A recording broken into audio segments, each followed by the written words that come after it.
Hey guys, Trevin here with Real Steamboat. We're on the Team Timbersled Tour. We happen to make a pit stop in Sandpoint. We're gonna check in with the headquarters here at Timbersled and see what these boys have going on for model year 2022. We're gonna meet up with Cody. He's gonna run us through the new model year 2022 product. Check out these proud soldiers here lined up. Obviously the big thing, Riot 3. That's what everybody's been asking for. A lot of people have been makeshifting this kit, and now they've produced it, they've refined it. I've got this new shock package that is specific to it as well, along the whole range, and I think all these kits are gonna be dialed in even more for this upcoming season. Suspension tunes, all that stuff. Looks like new Trio features, new TSS features. It's gonna be a good season coming up. Hey, Cody. how you doing, man? Good to see you. Good too. Thanks for having us here at the headquarters. Yeah, we're happy to have you here. I'm the project leader and senior development engineer for Timbersled. I've been with Polaris for just under 10 years, and the last 5 of it has been with Timbersled. So the main point I want to get across is the Riot 3. It's kind of the top-notch thing we've got going on this year. We came out the Riot in 2020, dirt bike-like, wheelie mode, full-on a Riot to ride. And we had the Aero 3 also in 20 that just had the dominating traction to climb anything. Really just hooks up and goes. And we just took the two and combined them. So now you got kind of the best of both worlds. You got the Riot feel, carries the ski, it's light on the front end, it's fun to ride, wheelies, you can do some turn downs, bunch of different tricks, but then you have the traction of the Aero 3. So the traction that gets you up into those fun areas in those deeper days where the 120 may struggle a little bit, the 3-inch 129 really just climbs and grabs all the snow you can get. So we're offering 3 different trim levels this year. We'll start out with the Sport. The Sport trim level is more of a, let's call it entry level. It's a lower price point. It comes with Timbersled IFP shocks. So it's a rebuildable, single, no reservoir, but rebuildable, and you could tune it if you get a suspension guy working on it. It's the classic shock. Yeah, just a classic. It's good. It's a good ride. We picked middle of the road for that shock in a tuning scenario. Kind of a soft fill. It's not going to be the one you're dropping cornices on or pounding moguls, but for the general rider, the main consumer, they're going to have a blast on it. There's no weak point about that shock for the general public. But if you want to step it up one notch, we've got the premium trim level, and that comes with Fox QS3 shocks. Tried, proven shock that we've had on our lineup for a while. A quick select, so you can select what riding you're doing pretty much immediately. If you're hammering down the whipped out trails, you can click it to 3. But if you're just cruising along, you got some chatter that you just want to get rid of, you click it to soft, and it rides really, really good. But what I'm really excited about this year is our Pro trim level. So our Pro models comes with the Fox IBP lightweight shock. So not only does it have internal bypass with a ride zone and bottom out zone and a transition zone, they're also the lightest weight shocks that we've ever put on a Timbersled. Not only is it lightweight reservoir, you can see here, and I got one here to look at closer, the reservoir here is a lot smaller, all focused around lightweight. The springs we've had redesigned to take weight out of them. Everything about the shock is lightweight. So comparable models from a premium to a pro, we're up to 2 pounds just out of the shock and spring package. It's huge. Yep. Then you got the Fox QS3, be able to select the compression setting really quickly. But the best part about them is the internal bypass. You know, being able to have a ride zone where it's super plush, and then have a bottom out zone. So you're cruising along the trail through the chatter, and up comes a creek. You're not gonna get a spine tingler across on the other side. Right. But for those bigger, heavier riders that are gonna start to drop cornices, click it up to hard, you're ready to go. Right. Awesome to have that adjustability, quick and simple, in such a lightweight performance package. Yeah. Really, the cool part about this shock, which I can't stress enough, is the internal bypass. And as you can see, this is the part of the shock which is the body, and how we accomplish that is we've got spiral fluting inside that shock, and you're able to change that or design that, and that's where the secret sauce comes into having a Riot shock or Riot S shock or an Aero shock or an Aero S shock, is you can tune the spiral fluting inside the shock for a ride zone and a bottom out zone, which is different for every kit that we've got. And that allows the super plush feeling in the top of the stroke, but then not having a shock that just bottoms on command. So you can ride it hard, but it still gives you a good feel, good ride. So TSS was a game changer in 2016. Totally. It really changed the game on how the kit acts more like a dirt bike. But that was old technology, and we just transferred that into aero, and it worked. Yeah. But the geometry is different. We knew we could step up our game. So for 22, we have the Timbersled TSS QSL. So what that is a brand new TSS, all new, even down to the ball joints in it. Right. It's got a revamped air chamber, so the rate at which it progresses through the stroke of pressures and short shock travel, it's really dialed in for an aero and riot. Right. Rather than taking old technology and patching it in where it would work, we started fresh with that shock. Completely different body, different tuning, and my favorite feature, the quick select compression adjustment.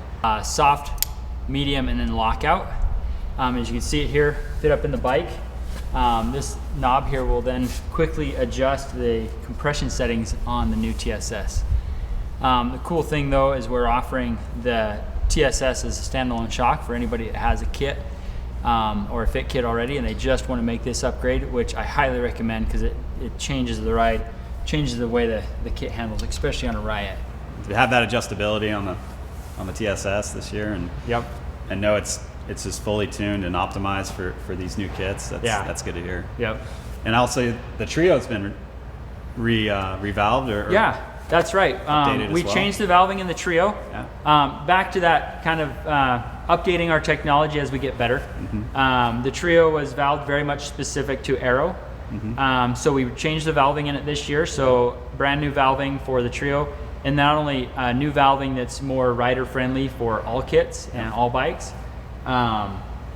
We've introduced the Trio S. So with the ability to get the Pro shocks on, or the S model in any kit and any shock package, we really wanted to complement the Pro model shocks on the S package with something up front. So now we have a Trio S, which is just a shorter Trio, but it works with the S models now, and it just completes the whole package. Oh, I just keep coming with them, right?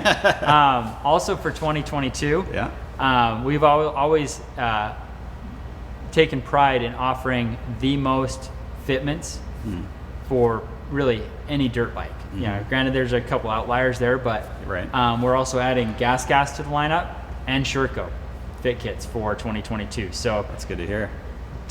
Anybody can get a Timbersled now and put it on the bike that they have and go have a blast. Yeah. Definitely seen people using the Shercos now. Those are popular, and Gas obviously with this red kit, red bike. It's a hot looking setup. Yeah, so. we've listened to the consumer and we're delivering. That's awesome. That's our goal. The Trio, the new TSS, new shock packages, a new Riot 3. It's really all new for 2020. Yeah, nice work, guys. 2022. Congrats on the team on putting all that effort out there, and all these updates to the product is really exciting to see, and it definitely translates out on the snow and for the riders too. Yeah. So excited to see everybody on these kits next year. Pretty stoked about it.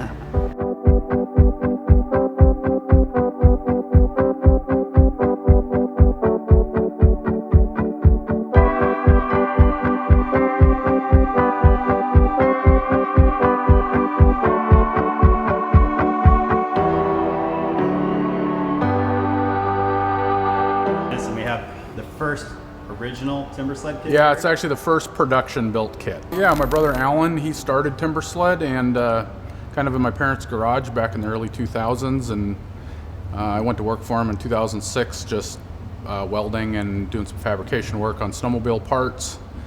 And about 2008, 2009, some local guys bought some Tumoto kits and they were riding them around, and Alan decided to get one at the shop, and we'd ridden it a bit and kind of thought it was pretty fun, but it didn't really work real well in the mountains. So that was kind of where this idea came from. Like, what if we take our snowmobile suspension that we build already and kind of just build the back of a snowmobile and adapt it onto a dirt bike. So we built a prototype in 2009 and put it on a bike, and it worked. Everybody in the shop kind of worked on it, and we just thought it was going to blow up, like chain drives and all this stuff just Right. was kind of scary, and it worked really well. So then we built 2 more prototypes that year and put a ton of time on them.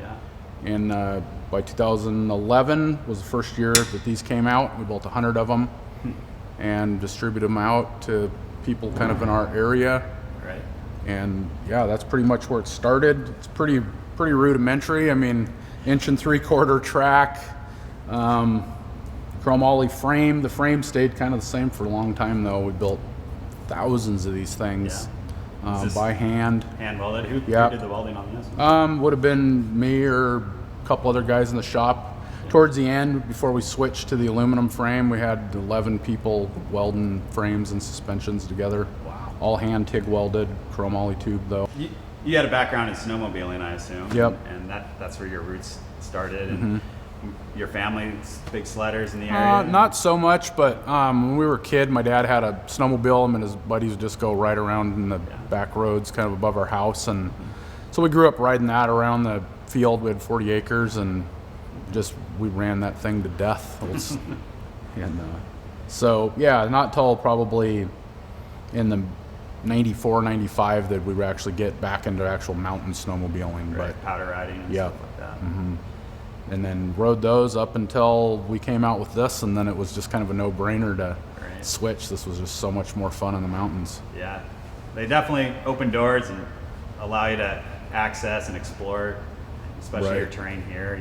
It's steep and deep and pretty gnarly terrain. And It is, This yeah. thing gets in there nice and easy. And Yeah, it makes it easy, and it's really opened the door for a lot of people that just aren't going to ever have the ability to ride sleds through that gnarly treed up terrain like we have around here. So it's really allowed them to easily get up in the mountains and really enjoy themselves.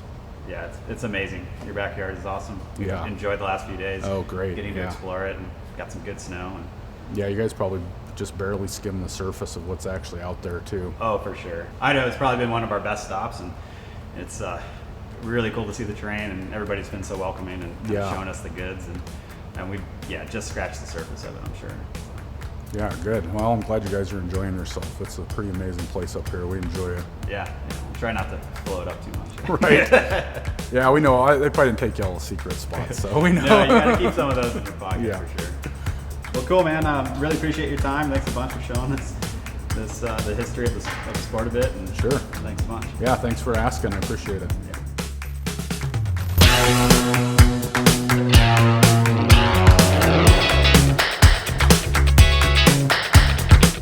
Stay tuned with Real Steamboat as we put the new product to the test with Phil and Brock from Timbersled HQ. Make sure to like and subscribe to support Real Steamboat.